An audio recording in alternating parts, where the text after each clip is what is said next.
나도 남자지만 참 여자를 이해하기가 힘들어요. 한 2년 전에 제가 위암 수술을 했어요. 그래서 이제 제가 찜질방을 잘 가요. 아주 뜨거운 찜질방을 잘 가는데 얼굴이 알려졌잖아요. 그래갖고 아는 사람들이 많아요. 그래갖고 수건을 뒤집어 쓰고 찜질방에 가서 앉아 있어요. 한쪽 끝에 조용히 쭈그리고 앉아 있어요. 그러면 이제 아줌마 셋이서 들어와서 수다를 떨기 시작하면은 이해할 수 없는 수다를 떨어요. 아줌마 3명이서. 뭐라고 그러냐면은 한 아주머니는 자식 얘기해요. 자식 얘기. 그럼 옆에 아주머니가 자식 얘기하면은 그 자식 얘기를 같이 받아줘야 되는데 옆에 아주머니는 그러거나 말거나 자기는 남편 얘기해요. 또 옆에 아줌마는 남편 얘기 해거나 말거나 자기는 아파트 산 얘기해요. 주제가 다른 3가지 이야기를 각자 지치지도 않고 30분 동안 계속 하는 거예요. 이해가 안 되더라고요. 우리 남자들은 정치 얘기를 지금 하고 있는데 아내가 여보 우리 애가 자꾸 속을 썩여 그러면 남자 신경질 부려요. 여보 나 지금 정치 얘기 하고 있잖아 지금. 정치 얘기 끝나면은 그 다음에 자식 얘기해. 남자는 한 번에 한 가지 주제만 얘기를 해요. 근데 여자는 동시에 3가지 얘기를 동시에 하는 거야. 기분도 안 나빠하면서 계속 얘기하는 거예요. 기분도 안 나빠하면서 나는 왜 그런가. 근데 요즘 공부를 해보니까 이해가 되더라고요. 여자는 언어를 관장하는 뇌가 좌뇌에도 있고 우뇌에도 있대요. 머릿속에 말이 꽉 차 있는 거야. 말이 꽉 차 있으니까 말을 해야 돼. 그런데 말은 하긴 해야 되는데 또 들어야 되잖아. 근데 말을 하면서도 귀는 동시에 2가지를 구분해서 들을 수 있대요. 이게 무슨 얘기냐면은 한 아주머니는 자식 얘기 자기는 입으로 하면서 귀로는 남편 얘기도 듣고 아파트 얘기도 듣는 거야. 무시하는 게 아니야. 그냥 자기 각자 얘기하면서 상대방 얘기도 다 듣는 게 여자예요. 남자는 언어를 관장하는 뇌가 좌뇌 뒤에만 있어요. 좌뇌 뒤에. 그래갖고 남자들이 교통사고 나갖고 좌뇌를 다치잖아요. 그러면은요 언어 상실이 온대요. 근데 여자가 교통사고 나갖고 좌뇌를 다치잖아요. 좌뇌를 다쳐도 전혀 말하는데 지장이 없대요. 아직도 우뇌가 남아 있어서. 그리고 이런 이 부부가 남자하고 여자하고 부부싸움을 하잖아요. 그럼 남자는 또 흥분을 하면 그나마 자뇌 뒤에 언어를 관장하는 뇌 기능이 없어져 버린대. 흥분하면. 그러니까 아내가 여보 당신 뭐 시집 와갖고 나 손에 물 안 묻히게 해준다 그랬는데 당신 나 얼마나 고생시켰어. 뭐 결혼기념일을 챙겨줬어. 생일을 챙겨줬어. 우리 친정엄마를 챙겨줬어. 나 여행을 보내줬어. 막 따지면은 남편들이 대꾸를 해야 되는데 이게 어디 있는 줄 알아야지. 대꾸를 해야 어디 있는 줄 알아야지. 그리고 대부분의 남자들의 반응이 어떠냐면 그거 30분 동안 계속 어이 하다가 끝나는 거예요. 여자는 그냥 좌뇌에 있는 거 쏟아내고 우뇌에 있는 거 쏟아내고 막 30분 동안 그냥 있는 대로 공격을 하고 난 다음에 여자는 할 얘기 다 했어요. 그 남자가 그게 시끄러. 그리고 여자는 자기 하고 싶은 얘기 다 하면은요 원도 한도 없어요. 부엌에 가고 아무 일도 없다는 듯이 설거지해요. 그럼 그때부터 남자들이 신경질이 나는 거예요. 왜 신경질이 나냐면 왜 내가 그때 그 적절한 대답을 왜 찾아내지 못했을까? 막 신경질이 나는 거예요. 그래갖고 막 쇼파 던지고 신경질을 부리면은 아내가 부엌에서 아무 일도 없다는 듯이 아내가 한마디 해요. 나와서 이 사람은 무슨 말만 하면 승질을 부린다고. 그러니까 말싸움으로 아내를 이길 수가 없어요. 남자는요 여자하고 말싸움 해갖고 이길 수가 없어요. 나는 우리 천주교 신부 중에 수녀님하고 싸워갖고 이겼다는 신부를 본 적이 없어.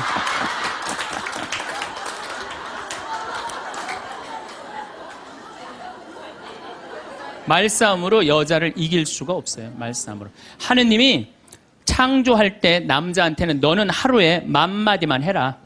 10,000마디만 해라. 창조할 때 그렇게 창조하신 거예요. 10,000마디만 하라고. 여자는 하루에 너는 25,000마디 해라. 25,000마디 해라. 그러니까 하느님이 10,000마디만 하라고 창조한 남자는 출근해갖고 직장에 가면 10,000마디 해요. 이 말 저 말 하면은 벌써 10,000마디 끝나. 집에 들어오면 더 이상 말할 수가 없어. 아니 하느님이 10,000마디만 하라고 그래서 10,000마디만 하고 들어온 거야. 집에 들어와서는 더 이상 할 얘기가 없는 거예요. 할 의무 끝냈어. 근데 우리 여기 있는 자매님들도 남편 출근하고 애들 학교 가도 혼자 있으면서도 10,000마디 해요. 멸치 대가리 따면서 너는 어서 잡혀서 우리 집에 왔니? 꽁치 다듬으면서 너도 어디서 잡혀서 왔니? 그리고 막 테레비 보면서도 테레비하고도 얘기해요, 그냥. 테레비하고도 얘기해요, 막. 테레비하고도 얘기하고. 예. 그렇게 만마디 해요. 만마디 하고, 저녁에 이제 몇 마디가 남았냐면 1만 5천 마디가 남은 거야. 이 1만 5천 마디를 누구하고 하고 싶으냐면 남편하고 하고 싶은 남편. 그래갖고 저녁 차려주고 남편한테 여보 그 옆집 여자 말이야. 아 오늘 저녁에 같이 저녁 찬거리를 사러 시장에 나갔는데 그 여자는 김치찌개 거리를 돼지고기 한 근만 사면 되는데 5근이나 사고 정신 나간 여자야. 그러니까 그냥 살림이 그 모양이지. 이랬는데 남자는 이미 더 이상 말하기 귀찮은 거예요. 그래서 남편이 한마디 해요. 쓸데없는 소리 하지 말고 부엌에 가서 국이나 더 떠오라고. 그럼 여자는 미치는 거예요. 아직도 15,000마디가 남아있는데 국 떠오라고 그러면 미치는 거예요. 근데 저도 이 말에 저도 동감을 해요. 왜냐하면 저는 만마디만 하게 창조된 인간이잖아요. 그런데 나는 이렇게 강의를 하면 10만 마디를 해요. 10만 마디. 10만 마디라니까 사실은 난 사제관에 우리 생태마을에서 강의하고 사제관에 딱 밥 먹으러 저녁에 내려가잖아요. 한마디도 하기 싫어요. 한마디. 근데 우리 밥 해주는 자매님이 밥하고 난 다음에 뭐 이런저런 얘기할 거 아니에요. 뭐 개도 내가 5마리 키우니까 개 얘기도 하고 뭐 어쩌면 대꾸하기가 싫은 거예요. 그래서 한동안 대꾸를 안 했어요. 대꾸를 안 하니까 굉장히 기분이 나쁘잖아요. 신부님이 대꾸를 안 하니까 안 되겠더라고요. 그래서 하루는 불러서 내가 얘기를 했어요. 남자는 하루에 10,000마디만 하게 창조됐는데 내가 10만 마디를 한다. 그래서 나는 정말 대꾸하기가 싫다. 한마디도 하기 싫다. 그냥 밥만 먹고 싶다. 나한테 앞으로 말 시키지 말아라. 제가 얘기를 했어요. 얘기를 했는데도 그래도 우리 자매님도 여자인지라 말을 하잖아요. 그럼 막 말을 하는데 내가 얘기했는데 말하니까 신경질을 하잖아요. 내가 인상을 딱 쓰면은 자매님이 한마디예요. 신부님 대꾸하라는 게 아니야. 그냥 나 떠드는 거니까 그냥 밥만 먹으라는 거야.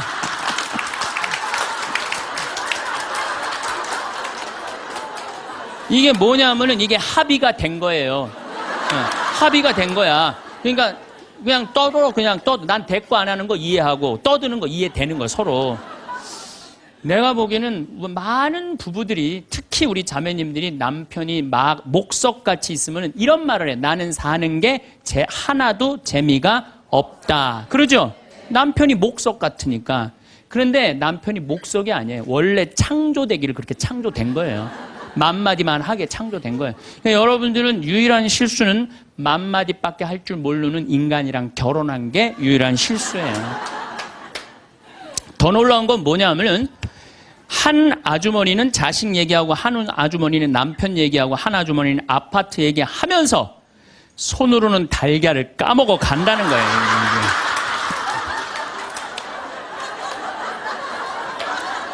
뭐 대단하지 않아요? 달걀. 여러분들 남편한테 이번 추석 때나 뭐 어느 때 한번 시켜보세요. 달걀 좀 까줘 그러면 남편은 어떻게 하는 줄 알아요? 달걀만 까요. 그것만 쳐다보고. 그 말 시키면 남편이 뭐라 그래요?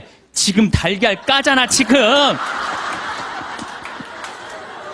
남자는요 한 번에 한 가지밖에 할 줄 몰라요. 동시에 2가지를 못해요. 근데 여자는 특성상 밥 올려놓고 찌개 올려놓고 다듬어야 되고 나물 다듬어야 되고 반찬해야 되고 동시에 여러 가지를 할 수 있어요. 그래서 집에 전화가 오잖아요. 전화가 오면은 아빠가 전화를 받으면 테레비 소리가 크면은 아빠가 한마디 해요. 시끄러워. 테레비 소리 줄여. 그러죠?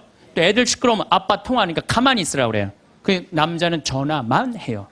근데 엄마한테 전화가 오잖아요. 테레비 소리 애들 떠드는 거 전혀 상관없어. 더욱이 어느 정도로 심하냐면 막 통화하면서 테레비에 딱 어떤 여자가 나오면은 저 여자 이혼했다고 그러더니 나오네.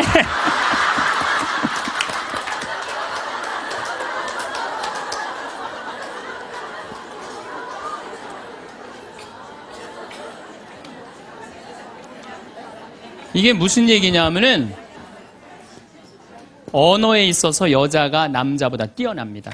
언어에 있어서. 제가 한번 뭐 고등학교 강의를 갔는데 한 10년 전 얘기예요. 강의를 갔는데 그해 경기도에 영어 선생님 172명을 뽑았는데 여자가 170명, 남자가 2명 됐대요. 언어에는요 여자가 탁월한 능력을 갖고 있어요. 그러니까 남자는 말주변이 없어. 말주변이 없게 돼 있어요. 근데 문제는 언어만 뛰어난 게 아니에요. 여자가 시각도 뛰어나요. 시각도. 우리 눈에는 광수용체가 있어. 빛을 받아들이는 수용차, 짝대기, 사각형 짝대기가 1억 3천만 개가 있어요. 이게 남자, 여자가 다 있어요. 근데 요 1억 3천만 개는 하얀색, 빨간색, 까만색, 파란색만 구분하는 거예요.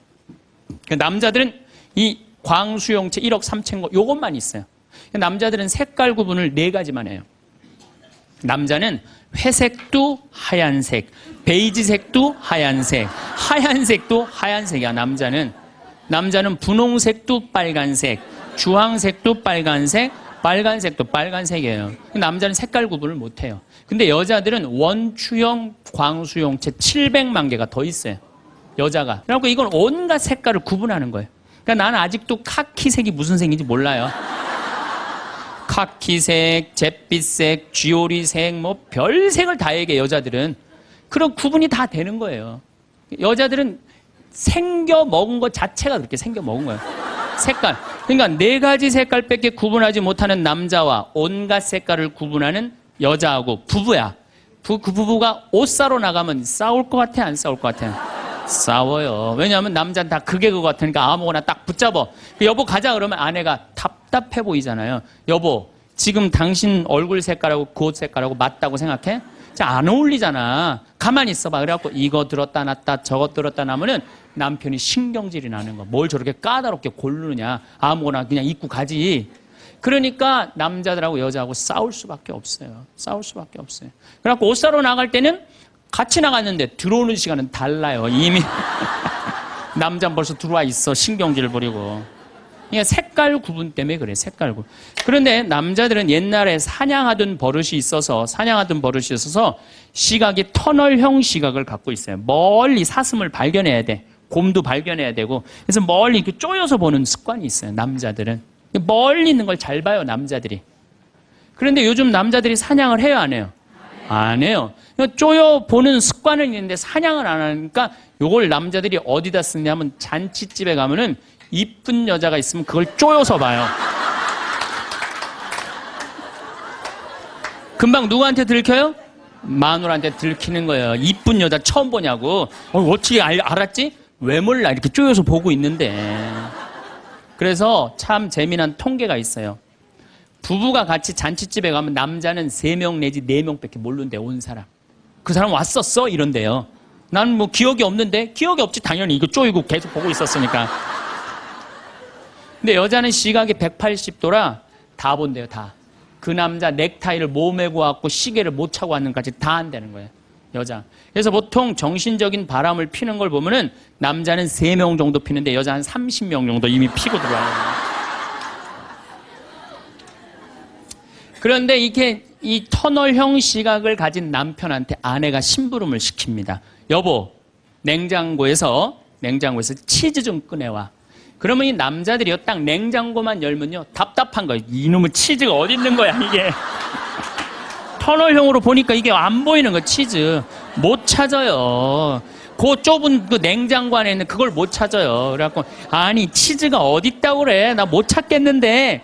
그러면은 아내는 이게 180도 시각이기 때문에 뒷꼭지에도 시각이 있어요. 그래갖고 딱 냉장고 문을 열고 들여다도 안 봐요. 들여다도 안 보고 딱 손 넣고 딱 꺼내갖고 남편 코앞에 딱 들여대는 거예요. 이걸 못 찾느냐고. 그러면요, 남자들은요, 깜짝깜짝 놀라는 거예요. 아내의 능력에 대해서 놀라는 거예요. 그래갖고 결혼 생활 한 20년쯤 한 부부들을 보면은요, 아내가 부엌에서 소리만 지르면요, 남편은 경기를 일으키는 거예요. 이번 또 내가 뭘 잘못해갖고 저 소리를 지르는 거야. 그냥 남자들이 눈치가 없어요, 눈치가. 말주변 없지, 눈치 없지. 그렇죠? 눈치가 없어요, 남자들이. 참, 그러니까 남자들이 어느 정도로 눈치가 없느냐면은 아내가 지금 자기를 미워하는지, 괴로워하는지 몰라요. 아, 이거 지금 우리 마누라가 심각하구나. 아니면 아내가 눈물을 뚝뚝 흘릴 때 그때서 느끼기 시작하는 거예요. 정말 답답한 거죠. 그러니까 말주변 없지, 눈치 없지. 근데 아까도 말씀드렸지만, 어제도 말씀드렸지만은 이게 40까지, 50까지 살 땐 아무 문제가 없어요. 이게 100년 살면서요, 한 집에서 답답해서 못 살아요, 둘이. 답답해서 못 살아요. 아니 말 주변이 있나 눈치가 있나. 거기 더 미치는 건 뭐예요? 청각이 떨어져요. 남자가. 청각이 떨어져요. 보통 개는 10만 사이클 정도 듣는다 그래요. 10만 사이클. 10만 사이클 듣고 그 다음에 어린아이들은 3만 사이클 정도는. 그래서 초등학교 아이들, 중고등학교 아이들이 헤비메탈 음악이 좋아해요. 걔네들. 헤비메탈 음악 좋아하고 엄마는 짜장면을 시켜서 혼자 먹고 나는 뭐 찌꺼기만 먹었어. 뭐 이런 랩 음악 걔네들은 다 들려요. 다 들려 걔네들은. 여러분들은 잘 안 들리죠? 네. 이 얘네들 3만, 엄마들은 2만 사이클 정도. 2만 사이클. 그러니까 젊은 부부가 같이 잠을 자갖고 건너방에서 애가 울잖아요. 그럼 누구 귀에만 들리느냐면 엄마 귀에만 들려요. 그래갖고 여보 나 너무 힘들어. 오늘 애하고 하루 종일 씨름을 해갖고 내가 힘들어서 못 일어나니까 당신이 일어나서 좀 나가봐. 이러면은 대부분의 남편들이 이렇게 말한대요. 아무 소리도 안 들리는데 뭐가 들린다 그래. 예민하게 굴지 말고 잠이나 자. 그러면은 누가 일어나서 나가느냐면은 아내가 일어나서 나가는 거, 엄마가 일어나서 나가는 거. 그러니까 아내들은 남편하고 살면 살수록 더 답답한 거야. 말 주변이 있나, 눈치가 있나, 말귀를 알아듣나. 그러니까 이제 한 집에서 할아버지하고 할머니하고 한 집에서 사는 할머니 할아버지야. 할아버지가 이제 저녁 국을 못 끓였는지 너무 궁금한 거야. 그래서 안방에서 할머니한테 여보 마누라 오늘 저녁 국 못 끓였어? 근데 부엌에서 딸그락 딸그락 소리는 들리는데 대답이 없는 거야. 이놈의 마누라가 날 또 무시하는구나. 이번엔 또 거실에 나가고 또 한번 물어봐요.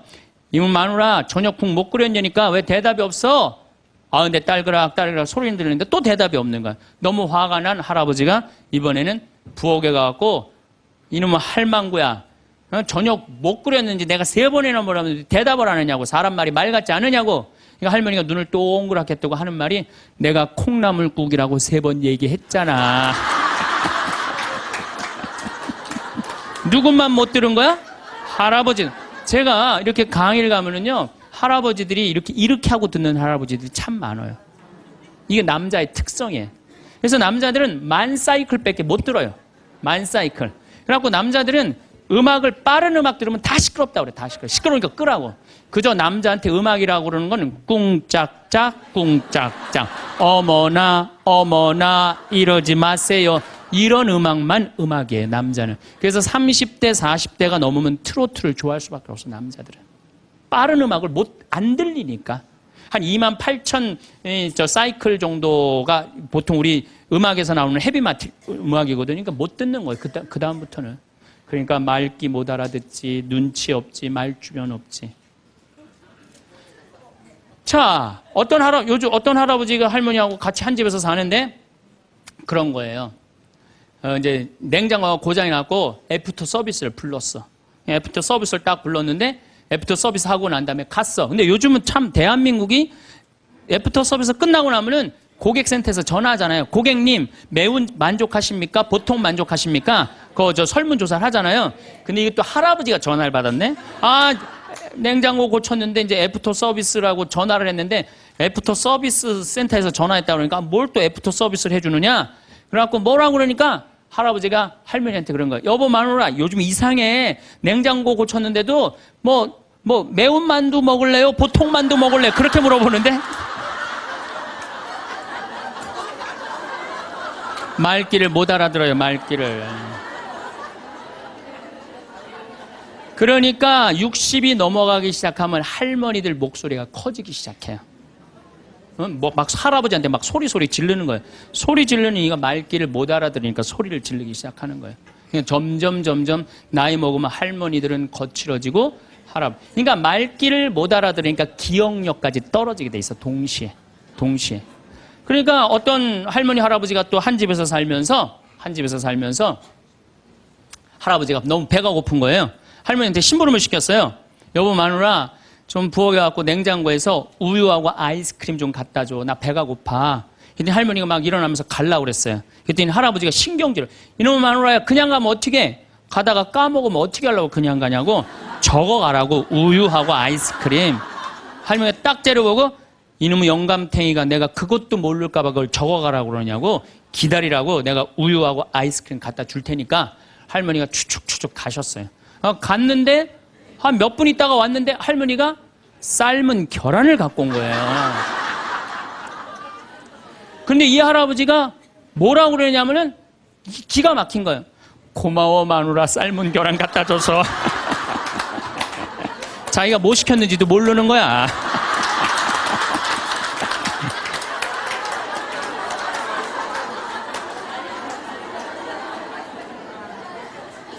자, 여러분들 남자하고 여자는 이렇게 달라요. 달라요. 그리고 50이 넘어서면서부터 여자가 능력이 뛰어나요. 여자가. 그러니까 남자는 사실은 말주변도 없지, 눈치도 없지, 말귀도 못 알아듣지. 여기 지금 형제님들 몇 분 오셨는데 내가 60 넘어갖고 100살까지 집에서 안 쫓겨나고 살 수 있는 비법이 하나 있어요. 내가 마누라 옆에서 붙어서 사는 비법이 하나 있어. 내가 그거 비법을 알려드릴 테니까 여기 형제님들 내가 알려주는 대로 사시면 돼요. 그저 비법이라는 건 뭐냐면은 마누라가 시키는 대로 하고 사세요.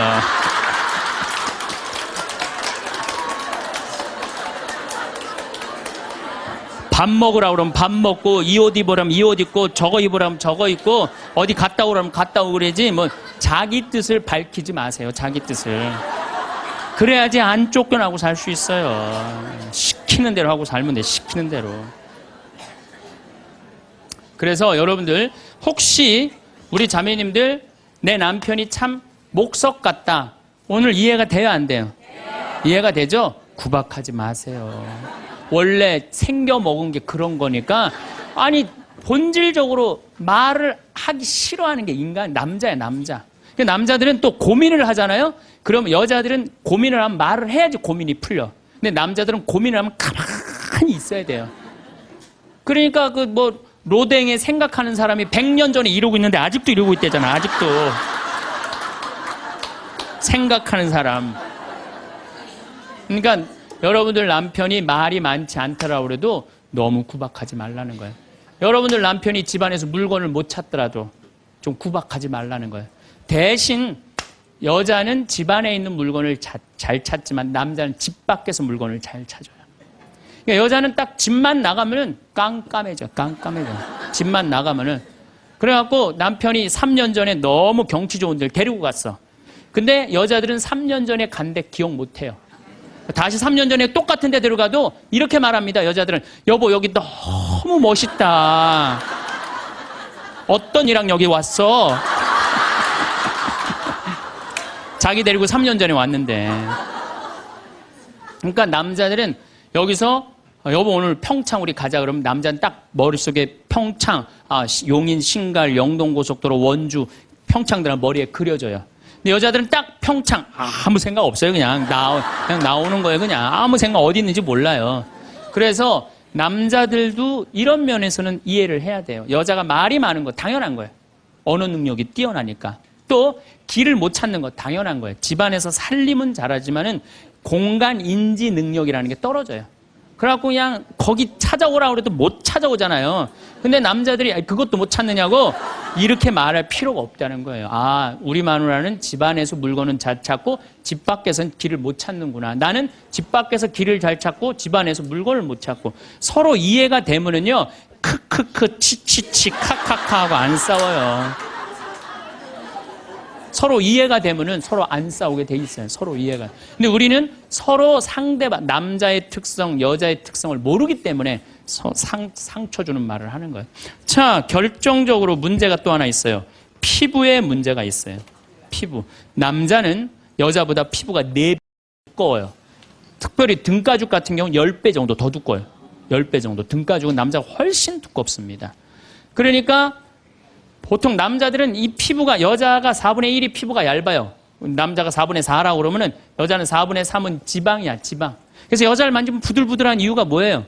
피부가 얇기 때문에 그래요. 그 나이가 60이 되면은 60 똑같은 부부가 60이야. 여자가 먼저 늙을까요? 남자가 먼저 늙을까요? 여자가 훨씬 먼저 늙어요. 피부가 얇으니까 금방 처지는 거예요. 목에도 이게 처지고. 남자는 뺑뺑해. 피부가 두꺼워서 안 늘어져요. 안 늘어져. 그러니까 여러분들 부부싸움 할 때 이런 철면피 같은 인간 그리고 싸우죠? 철면피 같은 인간이 아니라 철면피예요. 두꺼워서.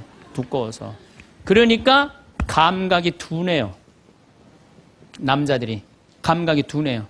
저는 어렸을 때 성당에 교리 배우러 가잖아요. 교리 배우러 가면은요, 토요일 날 이제 교리 배우러 가면은 막 중고등학교 때 애들이, 여자애들이 만나면 막 깍지 끼고 막 팔짱 끼고 막 끌어안고, 난 이해가 안 됐어요.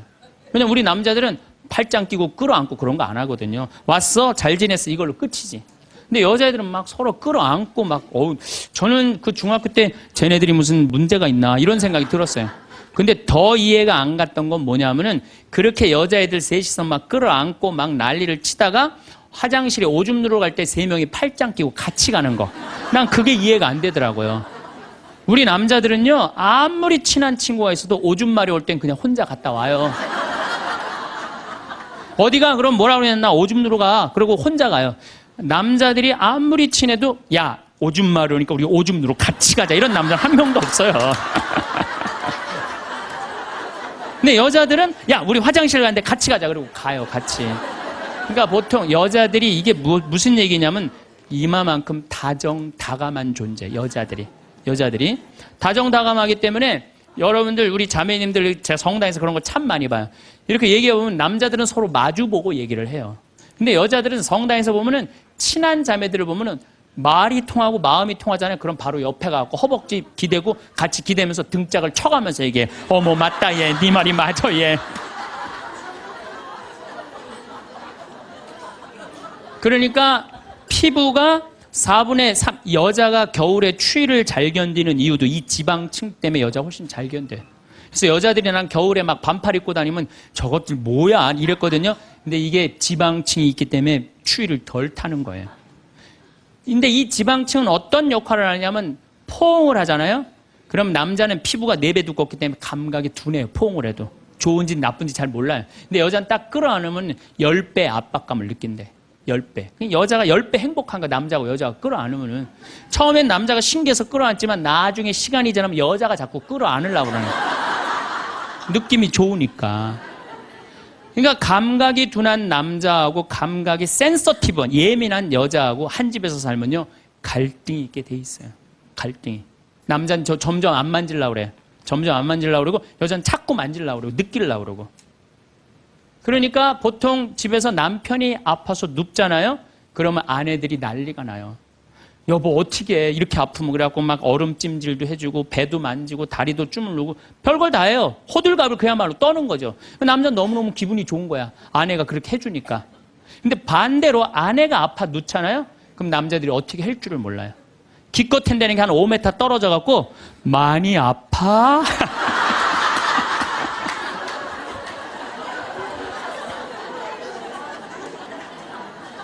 이때 섭섭해요, 안 섭섭해요? 제가 이런 상담을 정말 많이 받았어요. 신부님, 내가 병원에 입원해갖고 누웠는데 남편이 와갖고, 남편이 이제 저녁에 이제 퇴근하고 와갖고 한다는 게 문 딱 열더니, 아이 참, 어떻게 하면 좋아? 아이 참, 이거 어떻게 하면 좋아? 그리고 나가서 한참에 또 방에 들어와, 병실에 와갖고, 아이 참, 어떻게 하냐? 나 갈게. 그리고 간대요. 그때 섭섭한 거야, 그때. 여자들은 내가 자기 자식 새끼 키우느냐고 이렇게 아픈데 저렇게. 여자들은 만지고 고생했다 그러고 아유 살림하는 거 얼마나 힘들어요. 손도 주물르고 다리도 주물르면은 마음 안에 있는 병, 육신의 병까지 다 날 텐데 기껏 한다는 게 많이 아파. 그리고 아내가 한 3일 동안 알아놓으면 남자는 불편한 건 딱 하나예요. 밥 못 얻어 먹는 거. 짜장면을 시켜 먹어야 되나, 짬뽕을 시켜, 라면을 끓여 먹어야 되나. 그렇게 하다가 아내가 이제 퇴근을 했는데 부엌에서 딸그락 소리가 들리는 거야. 드디어 우리 마누라가 다 낫나 보다. 그럼 남자는 생각은 딱 한 가지야. 남자는 스킨십 이런 게 아니고 밤에 자고 싶은 거 같이. 그래갖고 그냥 잠결에 아내 손을 싹 댔는데 아내가 이 말하면 이 가정은 끝난 거예요. 남편 손을 딱 때리면서 내 몸에 손 대면 죽을 줄 알아. 이씨.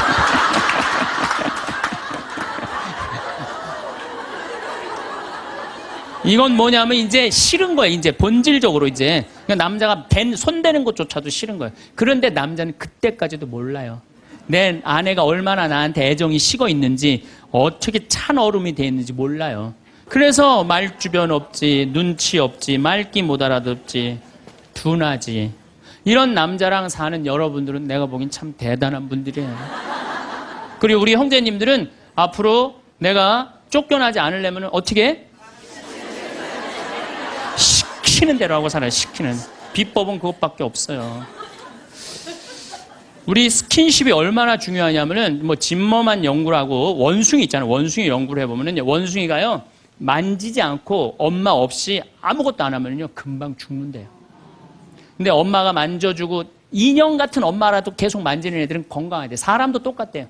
만져고 이렇게 뽀뽀해주고 이렇게 애들을 그냥 끌어안아주고 이런 애들은 감기도 안 걸리고 설사도 안 걸리고 기침도 안 한대요. 사람은 만지는 게 그렇게 중요한 거예요. 근데 우리나라 사회는 만지는 훈련이 안 돼 있어요. 이게 잘못 훈련이 돼 있지 또 만져도 잘못 만져갖고 이상하게 뭐 감옥에 들어가고 막 가족끼리 다정한 스킨십이. 저는 요즘 집에 가면 어머니 아버지 꼭 안아줘요. 헤어질 때도 꼭 안아줘요. 너무너무 좋아요. 저도 좋고 뭐 아버지 처음에 어색해 하시더니 요즘 잘 안아요. 요즘 아버지도 얼마나 좋아요. 우리 자매님들 많은 분들이 신부님 참 혼자 사는 거 힘들지 않느냐고 이렇게 물어보는 분들이 있어요. 저는요 이렇게 물어보고 싶어요. 종자가 완전히 다른 두 종자가 한 집에서 사는 게 힘들어요? 한 종자가 한 집에서 그냥 사는 게 힘들어요? 어느 게 힘들어요? 종자가 완전히 다른 두 종자가 한 집에서 사는 게 힘들어요. 부부로 사는 게 쉬운 일이 아니에요. 그래서 30년, 40년, 50년 그 안 맞는 거 맞춰가면서 산다는 게 쉬운 일이 아니에요. 기적이에요. 맞아요. 그래서 우리 여기 자매님들 여러분들만 맞추는 거 아니에요. 사실 남편들도 맞춰요. 그러니까 남편한테 좀 기분 좋은 소리 해주세요. 남자는요 말에 너무너무 녹아나요. 그러니까 남편한테 무슨 소리를 남자들이 제일 좋아하는지 제가 알려드릴게요. 여보, 난 당신 믿고 살아왔는데 난 당신 없으면 난 아무것도 아니야. 그러면요 남자들은 기분이 너무 좋아요. 따라 죽는다면은. 그리고 실질적으로 통계적으로 보면은 부부 금슬이 너무 좋은 부부가 이렇게 하는데 보통 아내가 먼저 죽으면 한 80살 넘어서 아내가 먼저 죽으면 부부 금슬이 너무 좋은 부부는요 남자들이 6개월 이내에 죽는데요. 거의 같이 죽는데 통계적으로 그렇대요.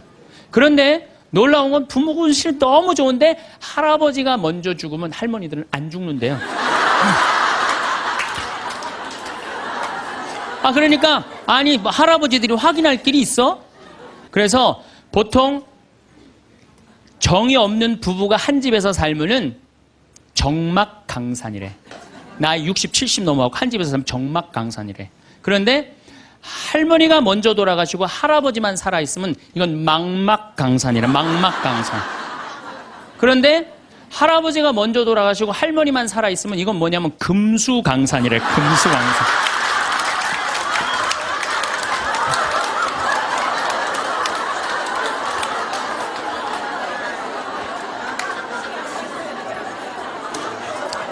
네, 동창 신부가 가정사목연구소 우리 수원교구 송용호 신부가 전해준 참 재미난 얘기를 하더라고요. 이게 이제 아빠들이 이제 아버지 학교를 운영하고 계신데 아빠들이 이렇게 하다 보면은 아빠들이 보면은 자식들한테 애정 표현을 안 하잖아요. 한번 안아주고 뽀뽀해주고 이래야 되는데 안 하잖아요. 그러니까 숙제를 내준대요. 아이들 아침에 학교 갈 때 포옹하고 볼에다 뽀뽀해주라고. 그러면은 숙제를 못 해온대요. 아들들은 막 도망가고 엄마는 저기 막 딸들은 그런데 엄마한테 엄마 아빠가 미쳤나 봐. 날 끌어안고 막. 이게 가정이 아닌 거예요. 가정이 아닌 거예요. 그러니까 우리는 가족끼리 서로 말도 안 통해. 대화도 안 해. 그리고 이 스킨십도 없어. 그러니까 모양만 식구지 서로 애정이 없는 거예요. 서로 애정이 없는 거예요. 그래서 여러분들 이제 왜 우리가 심각하느냐. 제가 21세기는 노인의 시대라고 그러잖아요. 옛날에 50살 때까지 살 때는 아무 문제가 없었어요. 50살까지 살 때는 아무 문제가 없었는데 이제 100살까지 살아요. 그리고 지금 50살 되신 분들은 110살까지 살아요. 그리고 지금 40대 되신 분들은 120살까지 살아요. 120살까지 살아요. 요즘 우리 수원교구에 신부님, 부모님들 이렇게 돌아가시는 거면 97, 98, 94, 93 다 그래요. 지금 90대에 돌아간다면 여러분들은 30년, 40년 후에는 몇 살에 죽을 것 같아요? 110살, 120에 돌아가시게 돼 있어요. 그러니까 의술이 축복이 아니에요. 늙어서. 의술은 저주에 늙어서는. 예. 100살 넘어갖고 죽고 싶은데도 의학으로 연명을 시키잖아요. 그런데 만약에 50살서부터 100살, 50년 동안 내 남편을 이해를 못해. 내 아내를 이해를 못해. 그래갖고 서로 답답하다고 크크크 치치치 카카카 이러고 싸우면서 50년을 사는 게 좋아요? 아니면은 남편이 말을 좀 안 해더라도 우리 남편은 맘마디밖에 못하는 사람이니까 내가 이해를 해야지. 냉장고에 물건 찾아오라면 물건 못 찾고 옷 찾으라면 그 장롱 안에 있는 옷도 못 찾잖아요. 그럼 내가 좀 찾아주고. 또 우리 형제님들은 아내가 좀 길도 못 찾고 바깥에서 능력이 떨어져도 안에서 살림을 하기 때문에 바깥을 못 해. 서로 이해를 하면은요, 서로 사랑스럽고 귀한 거예요. 그냥 상대방한테 잘 할 수 있는 거죠. 상대방한테. 자, 부부끼리도 말이 안 통하지만은 자식하고는 말 잘 통해요? 이게 이제 문제 중에 문제예요. 예? 부부끼리 안 통하면 내 속으로 난 자식하고라도 말이 통해야 되는데 자식하고 말이 안 통해. 자식하고. 근데 여러분들 1살서부터 20살 때까지 자식들한테 주로 무슨 얘기하고 사셨어요? 테레비 그만 끄고 공부해. 잠 좀 그만 자고 친구들하고 그만 놀고 공부해. 너 출세하려면은 공부해. 20년 동안 한 얘기라고는 이 공부하라는 얘기밖에 안 한 거예요. 그러니까 자식하고 대화의 채널이 없는 거예요. 대화의 채널이. 여러분들 1살서부터 10살까지 아이가 부모를 더 사랑해요. 30살서부터 40살까지 부모가 자식을 더 사랑해요. 1살서부터 10살까지 자식은 부모를 훨씬 사랑해요. 왜? 여러분들은 30살, 40살 때 바빠요, 안 바빠요? 바빠요. 성당 모임에도 나가야 되고, 개모임, 친정, 시댁, 추석, 또 남편하고 중간에 싸우고 뭐 이런 거 얼마나 바빠요. 그 중에 애를 키우는 것 뿐이에요. 근데 많은 사람들은 우리는 자식을 사랑한다고 생각해. 전혀 사랑하는 게 아니에요. 그건 사랑하는 게 아니에요. 근데 애들은 5살, 6살짜리 애는 오로지 누구밖에 없어요? 엄마밖에 없잖아요. 여러분들 5살짜리 아이가 엄마 오늘 저녁 혼자 먹어야 될 것 같은데 나 오늘 좀 개모임 있어서 나갔다 올게. 그런 애들 있어요, 없어요? 없어요. 오로지 누구만 바라봐라? 엄마만 바라보는 거, 엄마, 아빠만 바라보는 거. 그래갖고 얘가 이제 유치원에서 그림을 그렸어. 그림을 그려갖고 아빠한테 이제 저녁 먹고 보여주고 싶은 거. 아빠, 나 이거 유치원에서 그림 그린 거야. 그런데 아빠는 이미 맘마디 해서 더 이상 말하기 싫어. 이제 야구 보고 싶어. 아빠가 한마디, 아빠 지금 텔레비전 보니까 엄마한테 가 있으면 아빠가 나중에 놀아줄게. 그리고 얘를 거절해요. 이게 거절이라는 단어를 제가 썼는데 얘 5살짜리 아니면 나는 거절당했어. 난 너무 슬퍼. 이렇게 얘기 안 해요. 슬프지만은 아빠가 내 그림을 안 바라보지만 따지지 않아, 아빠한테. 뽀로 통해서 엄마한테 가요. 엄마한테 가고 엄마 이거 아빠가 엄마한테 보여주래. 그 시간에는 엄마는 설거지하는 시간이야. 신경질을 부려요. 엄마 설거지하는 거 안 보여? 아무것도 안 하는 아빠한테 가. 또 거절당한 거예요. 그래서 얘가 몇 살 때까지 거절당하냐면 10살 때, 초등학교 3학년 때까지 거절당하는 거예요. 초등학교 4학년 딱 올라가면서 얘가 부엌하고 거실 중간에 서서 결심합니다. 니네들이 내 말을 안 들어줘? 니네들이 내 말을 안 들어준다면 난 오늘부터 내 얘기 니네들한테 안 할 거야.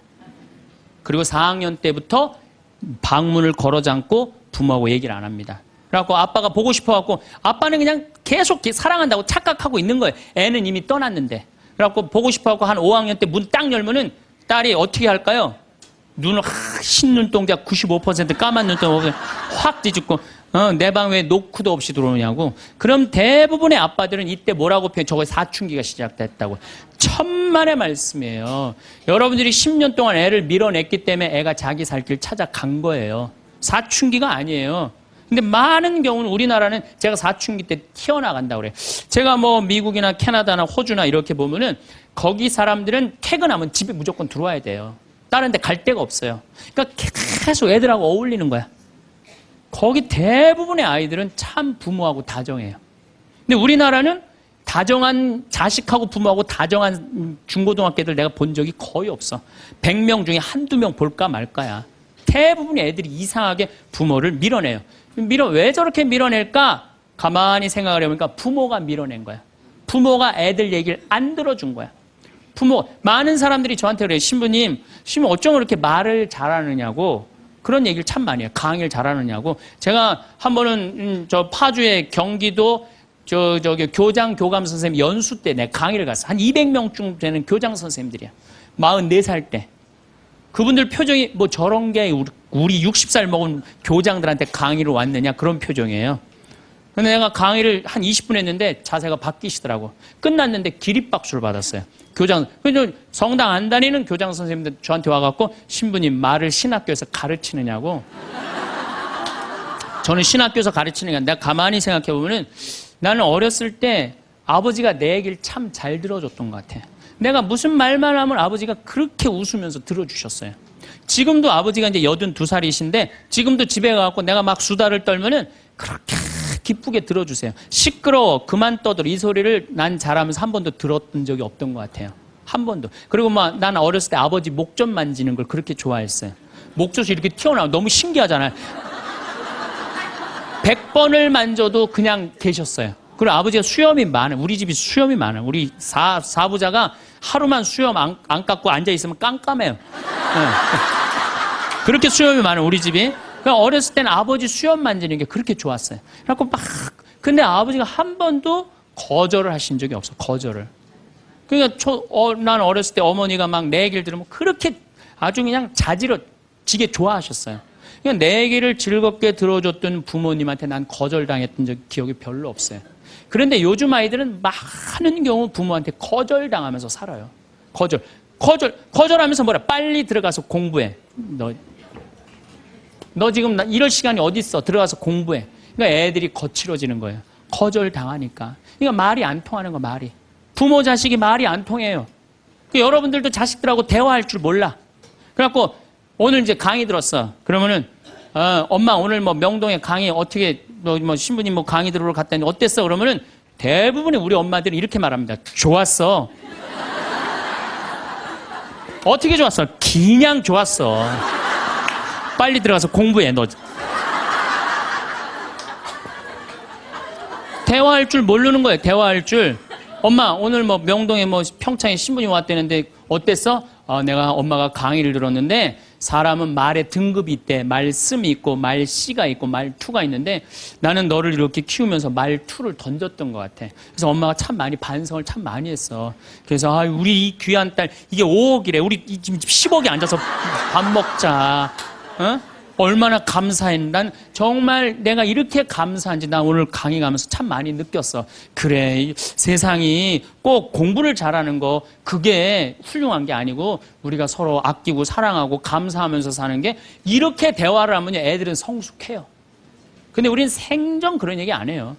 내가 다음 주에 이 얘기를 다시 정말 심도 깊게 말씀을 드릴 거예요. 얼마나 우리가 자식 교육을 잘못하고 있는가. 대화다운 대화를 하자. 그러니까 말이 안 통하는 거야.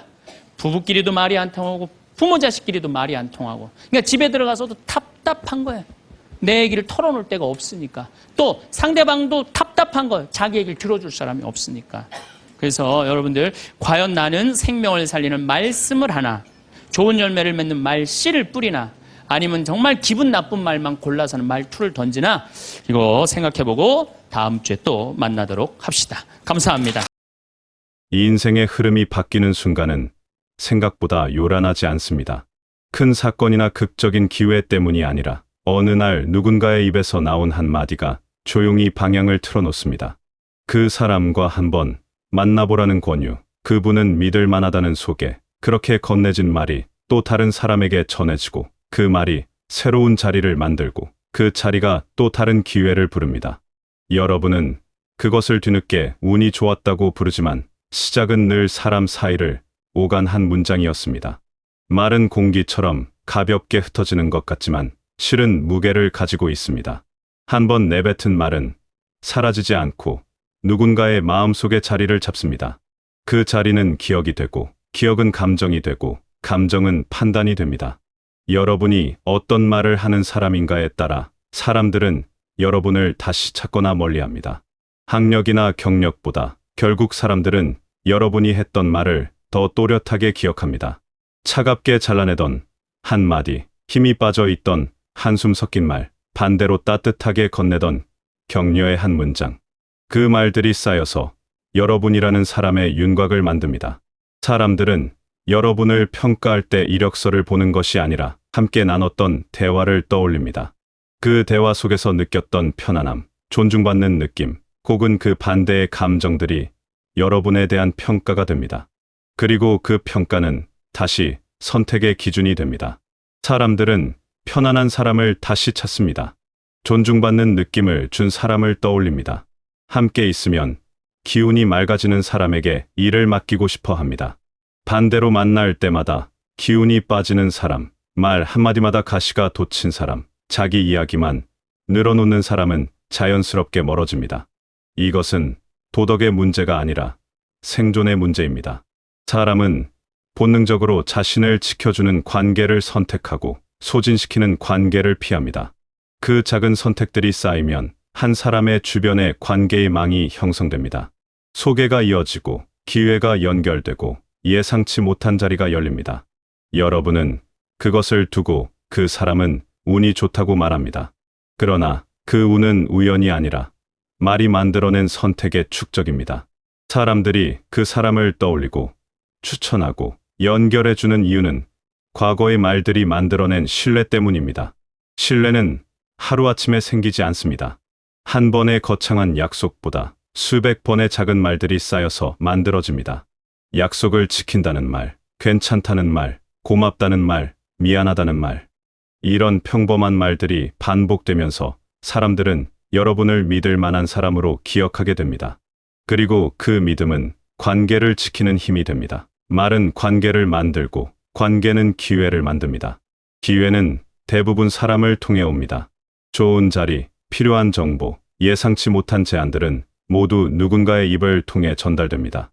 그리고 그 누군가는 여러분이 평소에 어떤 말을 하는 사람인지를 알고 있습니다. 여러분이 다른 사람을 어떻게 대했는지, 어려운 상황에서 어떤 태도를 보였는지, 사소한 일에도 감사할 줄 아는 사람인지를 기억합니다. 말에는 그 사람의 생각과 태도, 세상을 바라보는 눈이 담깁니다. 말은 단순한 의사소통의 수단이 아니라 그 사람의 내면을 드러내는 창입니다. 불평이 많은 사람은 세상을 불만족스럽게 바라보고 감사를 자주 표현하는 사람은 세상에서 좋은 것들을 발견합니다. 비난이 먼저 나오는 사람은 타인을 경계하고 이해의 말을 먼저 건네는 사람은 타인과 연결됩니다. 여러분의 말이 곧 여러분의 세계를 만듭니다.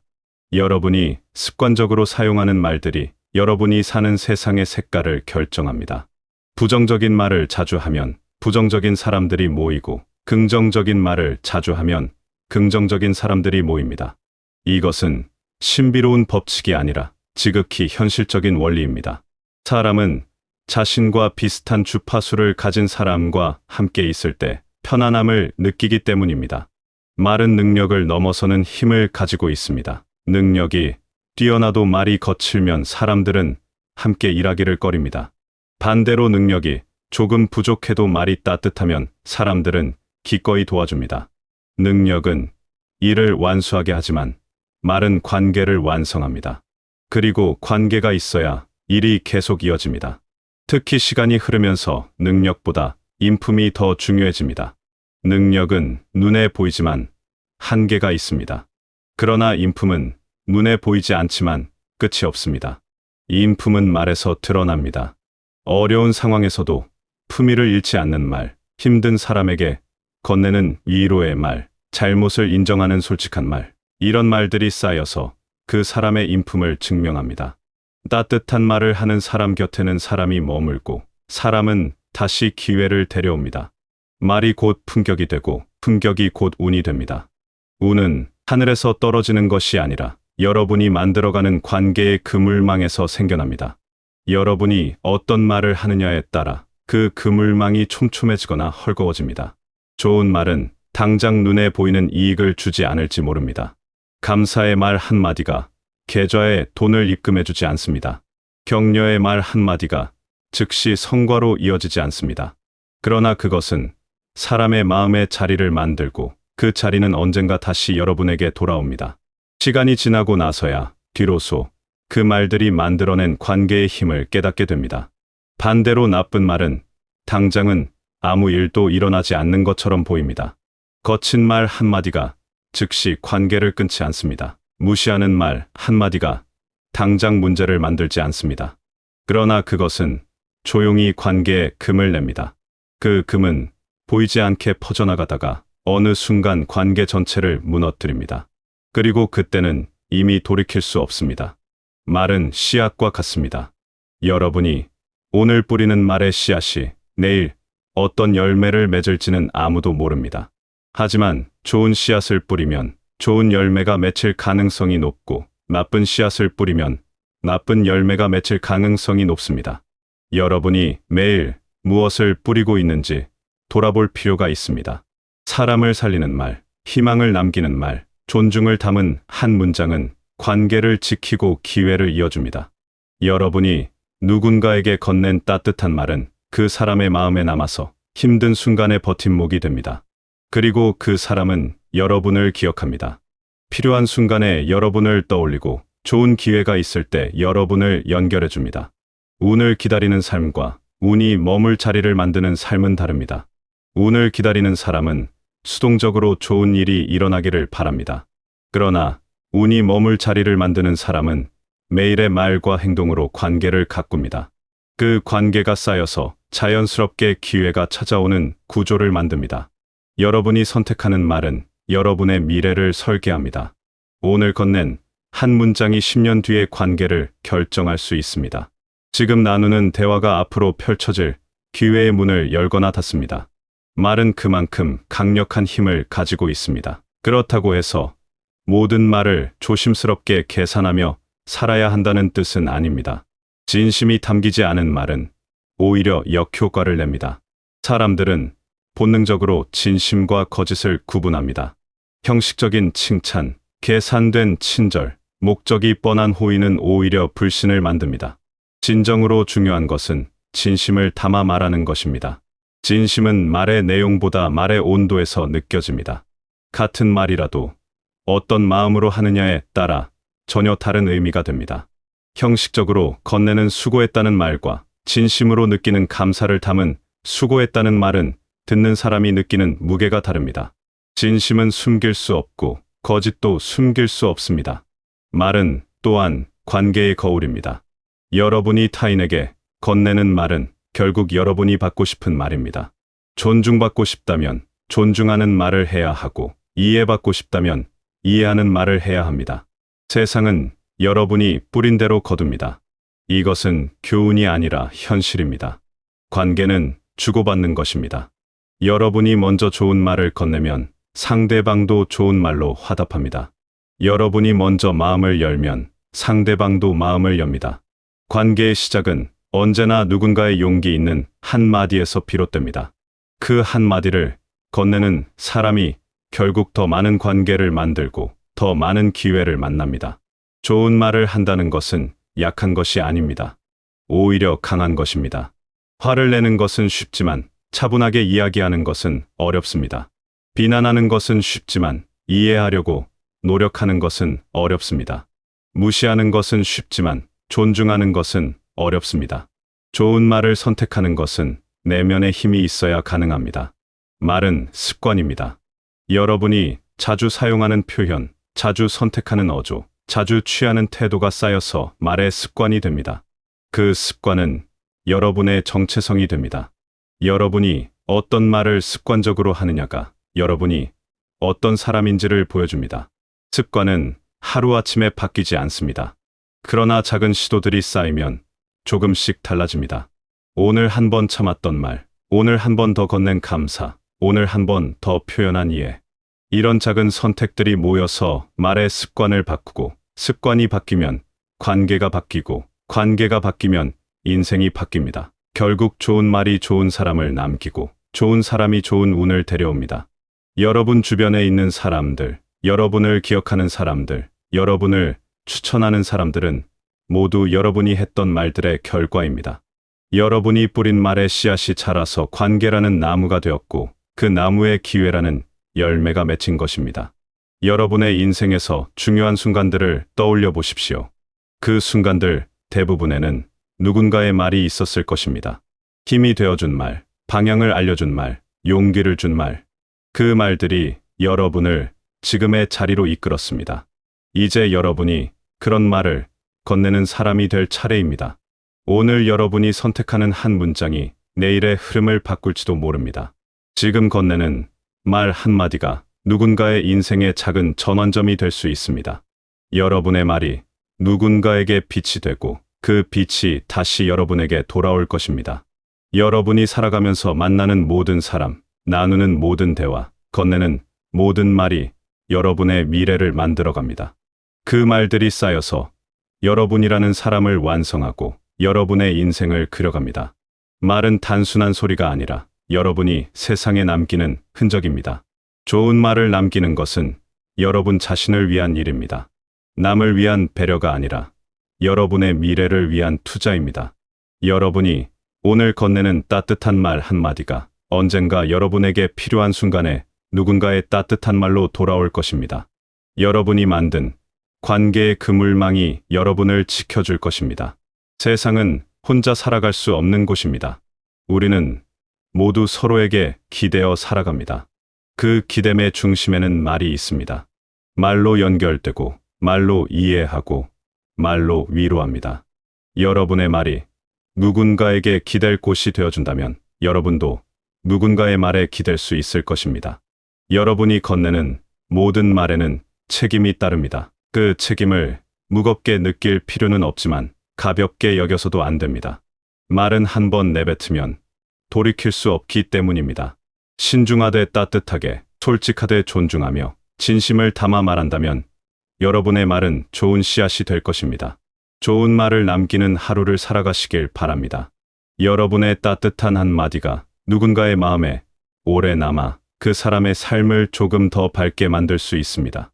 그리고 그 밝음은 언젠가 다시 여러분에게 돌아와 여러분의 삶도 함께 밝혀줄 것입니다. 오늘도 좋은 말로 좋은 인연을 만들어 가시길, 그리고 그 인연들이 여러분의 인생에 따뜻한 운이 되시길 바라겠습니다.